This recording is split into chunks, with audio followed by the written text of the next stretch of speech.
Hi, I'm Tricia Morris from Club Scrap, and it's time for us to put those Freeway pages together. I've got my page kit, my Fisker's trimmer, my accordion pocket file to help me stay organized, and I've got my instructions. So let's go ahead and get started. Right out of the gates, I just want to say if you don't have this accordion pocket file, it's okay. It's just super handy to stay organized in these 4 pockets, and then you keep the lip of this underneath your trimmer base.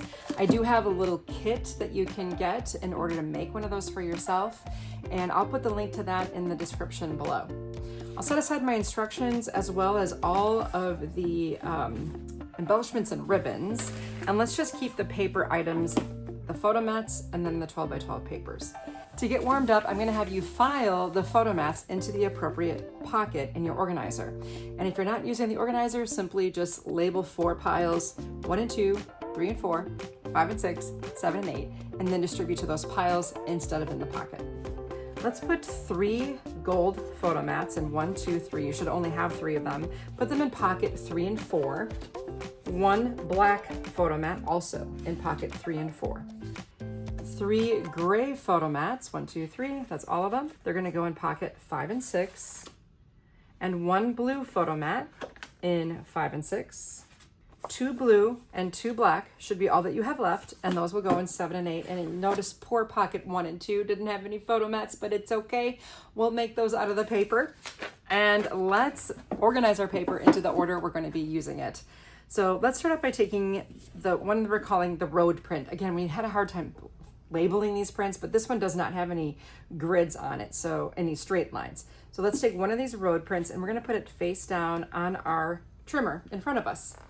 And then locate the block print. This one does have these 1, 2, 3, 4 blocks on it, and I'm going to put that face down. Next, find 1 sheet of the black and 1 sheet of blue, and you can't really mistake that for any other color. And then reaching in the back of your stack usually is where Deb collates the cut-aparts. So here we have the one with only borders. Put that face down, followed by the other cut-apart that has the dark black strips on the edge. Put that face down. Next up, take the 2 gold planes from the pile. They both go on your stack. And then 1 black plane, followed by 1 block print. And again, the block has the double lines on it. Put that face down. And then grab 2 gray. We're getting down to the wire here. 1 road print, and then ending with our blue. Take that whole stack now and turn it right back on over to where we started with that road print. And I'm going to put my papers to my left and my instructions to my right, turning back to page number 1. We will get started with our trimming. Now take this road print, and I'm going to have you put it in the trimmer with the airport in the upper left corner. I'm just calling it the airport because it looks like an airport runway. I love it. And let's go ahead and cut this. It's very easy. At 9 is our first trim. So we find the hole number 9 here. Confirm that the paper is flush at the top with that edge of your trimmer. Then push down on this clear bar to stabilize that paper and make your slice. And then slide the paper down to 6. Now this large 6-inch piece is used in layouts 1 and 2. It's kind of big and I didn't want to put it in my pocket right away. I'm just going to grab that stack of paper that I organized earlier and lay it down on the table and put the stack on top of it. It'll be there for us when we need it. Then you have 2 narrower pieces. These are 3 by 12s. Both of them go in pockets 7 and 8. And when you file them, make sure you file kind of at an angle like this so that it's sticking out to the right, but that you can still see the number of the pocket on your left. Next, we're going to grab the block print. Now, what I didn't realize when I approved this print is that I didn't confirm that the grid lines, if you were to split them, would land on a happy number. They just don't land on a happy number, and that's okay because we're going visual here. I'm probably keeping like 90% of you very happy with not having to find a measurement. So when I place this in the trimmer, I'll do so with this larger block in the upper left corner and just line up the trimmer so that it splits between the 2 lines there. And I'm getting a measurement of 8 and 15/16. Okay, so then rotate the piece that you just cut. And then just go down the middle here. I'm getting a measurement of like 8 5/8 on this one. This large piece, I want you to put it in pocket 3 and 4 along with the narrow one that just fell. So both of these go in pocket 3 and 4. Then you have this last strip. I'm gonna have you once again split through those two lines. I'm at about 8 5/8. And then this skinny longer piece goes in pocket 5 and 6. And then the little square piece, 7 and 8. All right, moving right along to the black plain. We're gonna cut a bunch of narrow strips first. We'll start at 11 1/4. So first I find 11 and then I go left to find 11 1/4 by one column on that trimmer. And then 10 1/2. So halfway between the 10 and the 11, 10 1/2, 9 3/4, then all the way down to 7 and 4. Now, if I'm going way too fast for you, it's okay, especially if you're just starting out. It'll take you a little bit, but you'll get into the rhythm with me at like a normal 100% pace.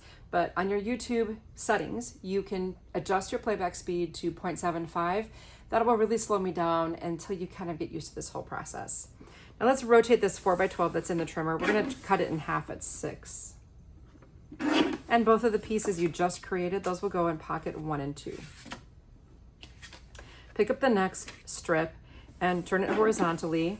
It's 3x12 right now. We'll cut it at 9, 6, and 3.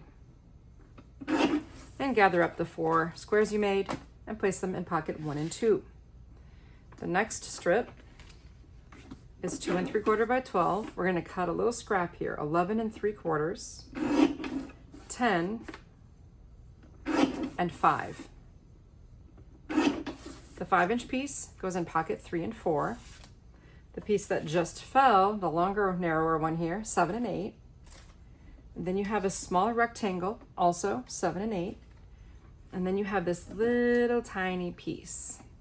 We're gonna trim that. Oh, no, we're not gonna trim that. It's a scrap. All right, then you have a narrow piece here. All 3 of them are the same size. As a matter of fact, you have 3 strips, they're all the same. Put one of them in pocket 1 and 2, and the other 2 strips in pocket 7 and 8. Again, they'll be winging out the side. Don't try to jam them down into that pocket because it won't fit. All right, now we're on to the blue. And I just want to also mention as we're going that as you cut these papers, make sure that you just let them pile up. Don't try to move them out of the way. If you do that, the paper order won't be the same as mine. And if I say pick up the next piece, but it's not sitting there, you're gonna have to sort it out. So just leave the papers pile up and then we'll all be on the same page, pun intended. Okay, let's trim at 9 1/2. So halfway between the 9 and 10. Stabilize on the clear bar and then go all the way down to 5 3/4. 5 3/4.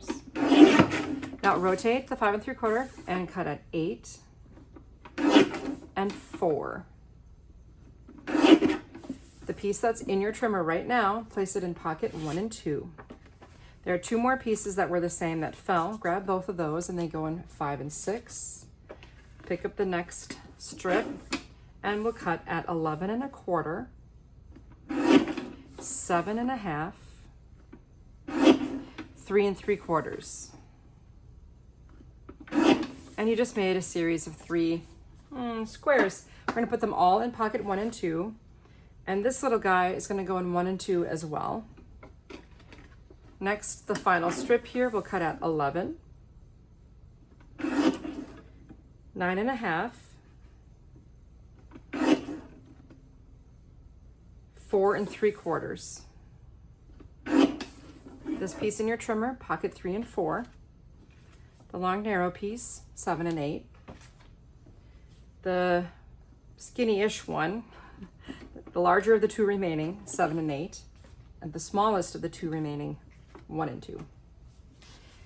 For these Cutaparts, what we need to do is trim the entire perimeter. We're gonna take a little bit off of each edge to turn this into the perfect 12 by 12. And you're gonna see some little guide marks on those outside edges.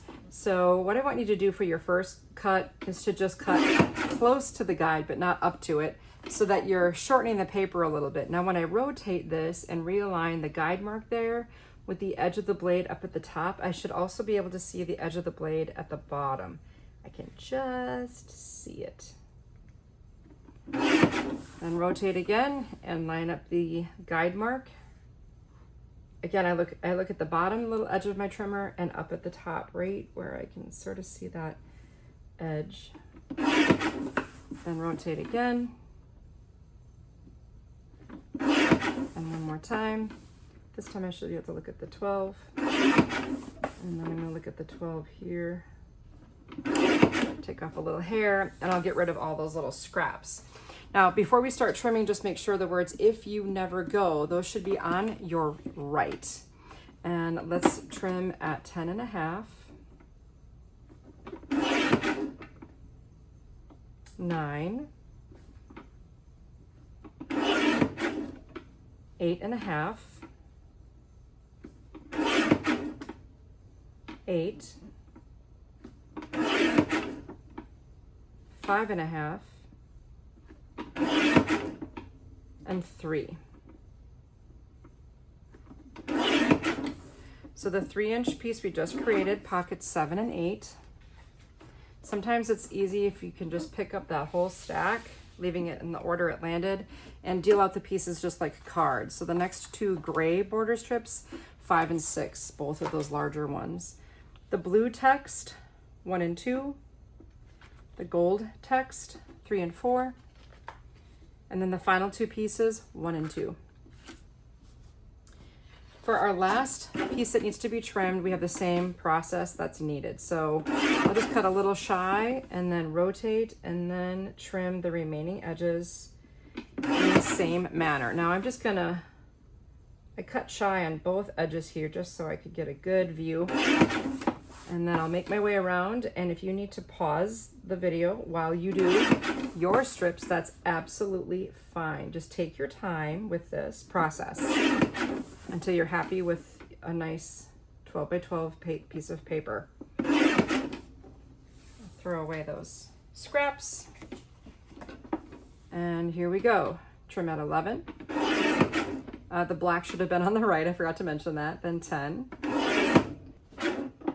9.5. 9. 7. And 4. Now rotate the 4-inch piece so that the speedometer is on the right here, and we'll cut at 10.5 and 6. Move the 6-inch piece into pocket 5 and 6. And then these pieces, I'll grab scissors and just sort of make a rough separation of these elements so I can distribute them to the appropriate pocket. Then when we get to that particular page, we can do the final cuts. So the interstate sign, that's 3 and 4.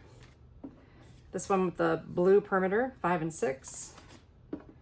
This other, I think this is a county sign or like a state highway, 1 and 2.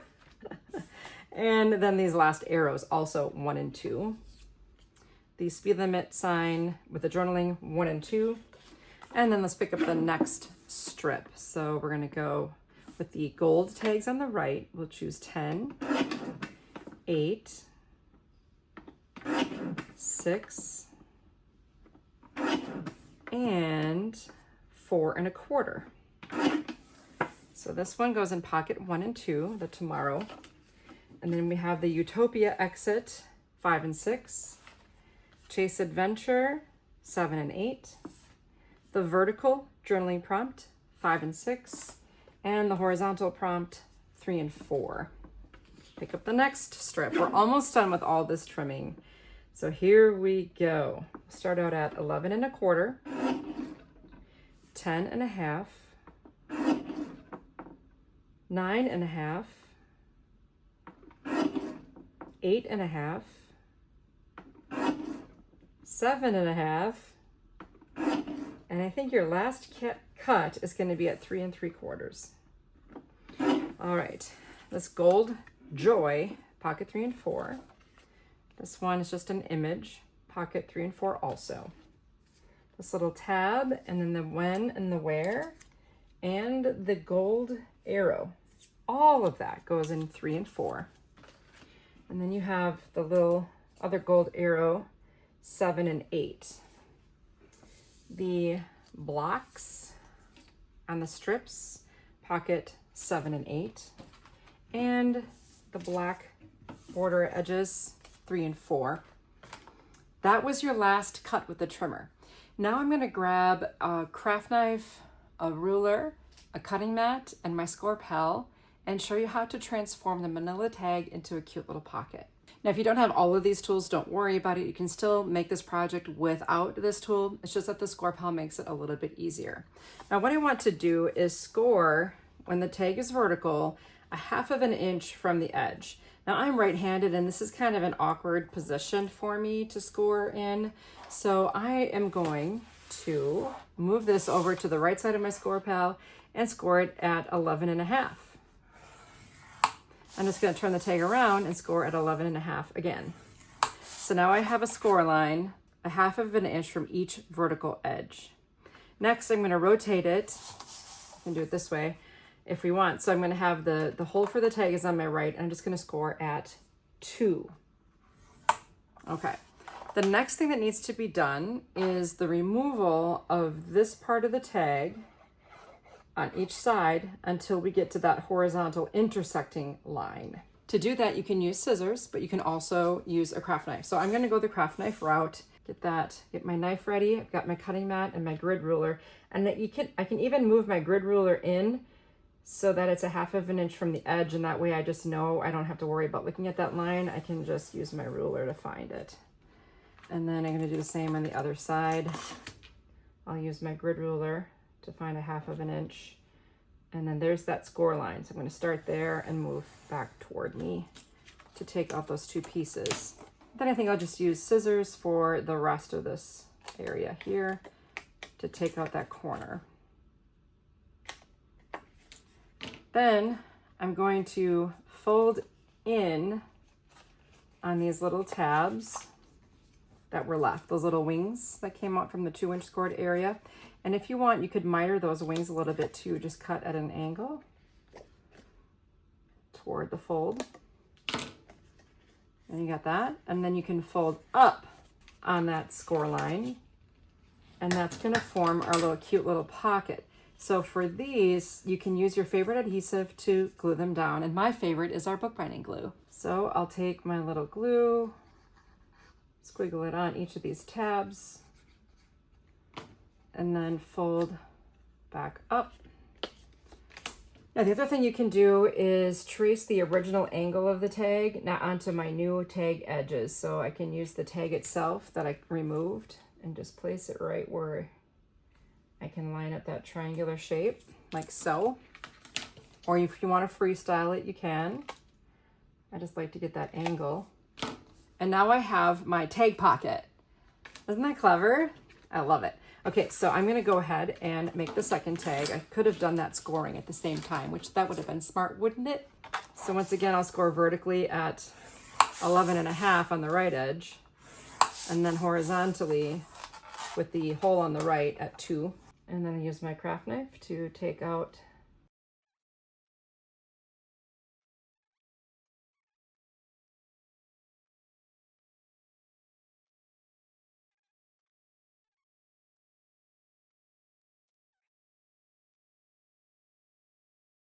Once you have your pocket tags made, you can put one of them in pocket 3 and 4 and the other in 7 and 8. And now we can set this aside so it's laying flat on its back if you haven't already done so. And then you have all those remaining papers plus that other half sheet on the bottom. So I'm going to take the entire stack of remaining paper and just grab the top sheet of gold, just that one sheet of gold. And then the rest of the stack is going to be to my left. So gold on the right. Here's the center of my workspace, gold on my left, along with all the other sheets beneath it. And that layout is sort of critical to the whole system we've got going on here. We're actually going to start by piecing on the elements that we trimmed and placed in pockets 7 and 8. Now we're not going to actually adhere things together here. You can adhere on your own. I just want to take you to the point where you can be ready to do that part with no question in your mind as to how it's all going to work out. So I'm emptying pocket 7 and 8 to put the pieces on layout 7 and 8. And then I'm going to turn to page 4, my instructions. I'm looking at the image of layout 7 and 8. And to me, this is just like a really fun jigsaw puzzle. You have the box in front of you with a picture of what you're making and all the pieces in your hand. And I do like to distribute the pieces from my hand if possible. All right, let's start out with these prints that we have, the 3x12s. We're going to take one of them and place it flush on the left edge of the gold page, and then the other one will be flush with the top edge of the right page. Then to the right of this piece, we'll add our black paper strip vertically with one of those checkered borders. And I like how this helps transition from the print to the plain sheet. It kind of anchors everything down for us. So we're going to replicate that over here on the right. Now across the bottom is our kind of title and text. There's going to be a wide black strip above it, and that is going to be the ribbon. There is no paper for that spot, but the ribbon is there. So you can, if you want to do this now, you can, or just wait till later. I can take my fabric scissors I usually use and then just stretch the ribbon around long enough to wrap it around to the back of the page for when you're ready. Then I'll add 2 of these blue photo mats here and 2 black photo mats on the right. This one's going to go into that zone a little bit.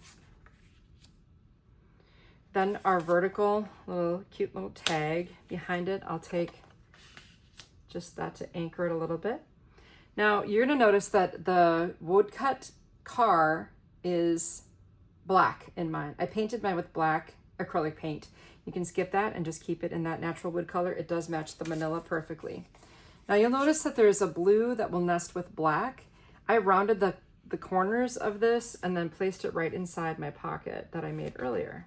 How cute is that going to be? I topped that with some ribbon, and I'll show you that on the finished page. Then you have a black and a blue nesting that fits in there, and there's going to be a little cut apart of a gold arrow. I misplaced it somehow when I was dumping something, and I'm not going to waste any time looking for it. I'm just going to assume that I'll come across that and add it. And then here I've got this cute little tag, and before I added ribbon to that tag, I used my slot punch to kind of just add a slot there into the middle of that area. So cute. I did round these corners as well. In fact, I rounded a lot of corners in this whole entire collection with my 3-in-1 corner punch. You can thread it with a double color of ribbon, and I'll show you that on the finished layout.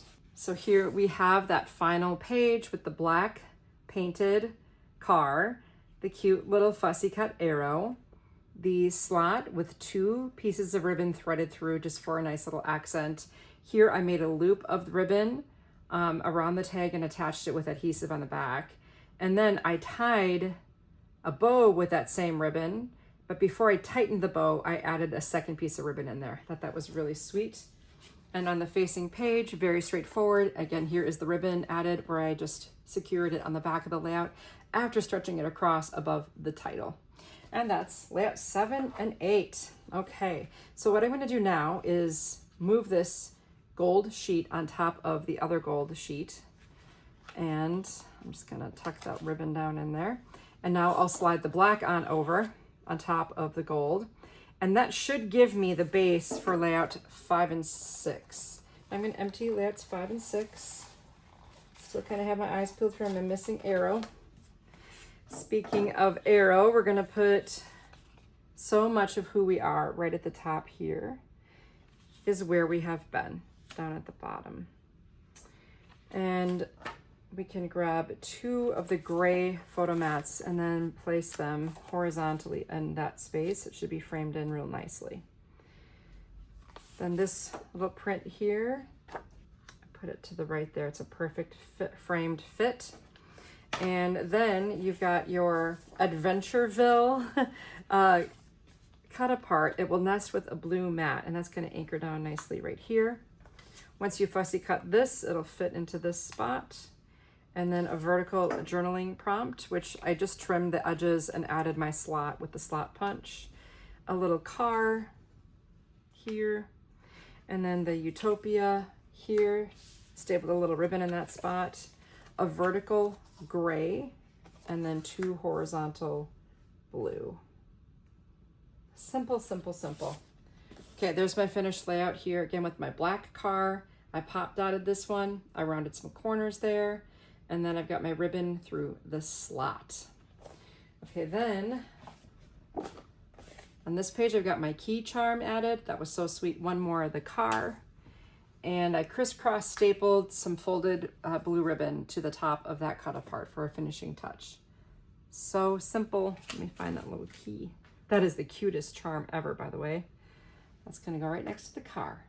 It's almost to scale. Okay, now we can take this little grid print or block print, whatever you want to call it, slide it on over, and then bring the gray top sheet over on top of that. And I'm going to go back in my instructions now to page 3 so I can take a look at what I got going on here. And I'll empty the pocket labeled 3 and 4. And we're going to be looking at layout 3 and 4 in my instructions for the general process of assembly here. So I'll take this square piece. That's going to go here in the upper left, and then the other piece will go in the lower right. Now here I've got one of those black strips, but that's where I nested my title, Happiness is Planning a Trip with the ones that you love. And then the other black strip goes kind of around here. Above it, a gold photo mat. And then the other 2 gold mats are going to head over to the left side. Your black photo mat here is going to go up just a tinge. You've got your tag with the cute little car next to it. And then once again, you have the black nesting with the blue, and that's going to go into the pocket. That'll fit nicely there. And remember those 2 smaller tags, we didn't make pockets out of those. We're going to use them.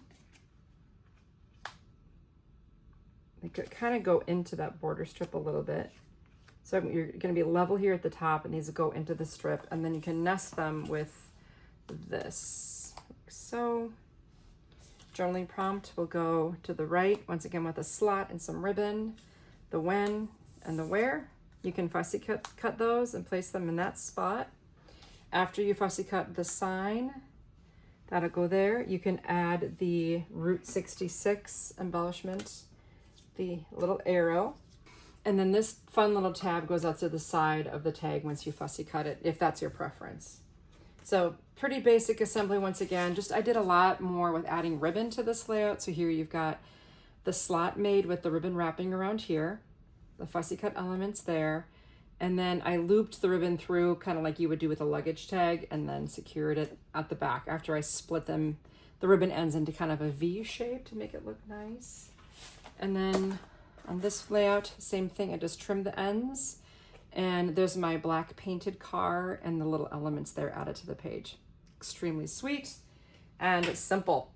Now slide the gray base over to the right, and then you've got this print here, and underneath you're going to have the other one, which I just placed right smack dab in the middle. I actually measured it. It's in the literal middle of this blue paper. So I'll empty. If you never go, you will never know. So cute. I love that. Okay, now on this side, I nested the blue text with the black strip, and below it, I'm going to add the 3 squares. 1, 2, 3, and they should all fit within that space with a little space between them. Real nice. Then 2 vertical mats, kind of tilted up here with this Tomorrowville on the right. And then again, this too was centered, and I added 2 squares above, kind of offset to the right, and 2 squares below, offset to the left. So nice. You can round the corners of this if you like, and of that one. Fussy cut your little sign, bring in your last car, fussy cut your arrows, and they're gonna go with that sign here. Now I had these 2 little squares left, and I often say, you know, if you can find a home for them, great. If not, you can dispose of them, and that's definitely the case. But I kept them in there so you knew what I would do, but I searched in my die cuts, my little thin die cuts, to see if I had anything that would go well with this, and I did find these little arrows from Little B. I don't even know if Little B is around anymore. These are ancient. They've been in my stash for forever, and sometimes it's just nice to use what you have in your stash, right? Do you have something in your stash that you can incorporate into this using these two tiny little scraps? Great. So I used like this arrow, and I think it was this arrow on, you know, I just cut them out of this. You can make your own arrow if you wanted to. And I added them to the page like here and here. I added a little arrow. So let me show you how that rounds out. The two arrows here, after I fussy cut them, I added them to the page with foam adhesive circles. And on the facing page, there's that little railroad charm. I put it down below here, and the cute little traffic light charm went above here. And I used our bookbinding glue to attach it. And I love how that arrow, those arrows were pretty cute, you know, but maybe you have something on hand that you can use as well. I know a lot of us have a lot of things in our stashes. I do know that for a fact. But if you've been using club scrap supplies your entire scrapbooking career, all you have is like probably some stencils and your finished pages. Maybe that's the case. That's how it is with my friend Joan. She started scrapbooking my way, and she literally uses everything that comes in the box, and then that's all she has, just her trimmer and a few other basic supplies. Isn't that cool? All right, if you like this Freeway kit, I've got some other really exciting things. You can turn this kit into a book project. You can also turn the card kit, the Freeway card kit, into cards. And there's one thing about these cards for the Freeway kit that I love is that they're more masculine. I have a lot of feminine style cards I can send to my girlfriends, but when I want something for my nephew or my cousin, or you know, if I have a guy in my life I want to send a card to, I like to have a stash of masculine cards, and I haven't really had that in a while. So I'm stocking up on this card kit as well, and there's a video workshop for the Freeway card kit, so join me for that. And while you're doing that, make sure you subscribe to our Club Scrap channel if you haven't already, so you don't miss any of our lives or our video workshops that are released regularly. And I just want to invite you to become a member of the Club Scrap family if you aren't already. You save on kits and on everything else as well. So we'd love to have you join us. And if you found value in this workshop and in the time it took, I hope that you'll leave me a comment below. I always love to hear from you. I'll see you next time.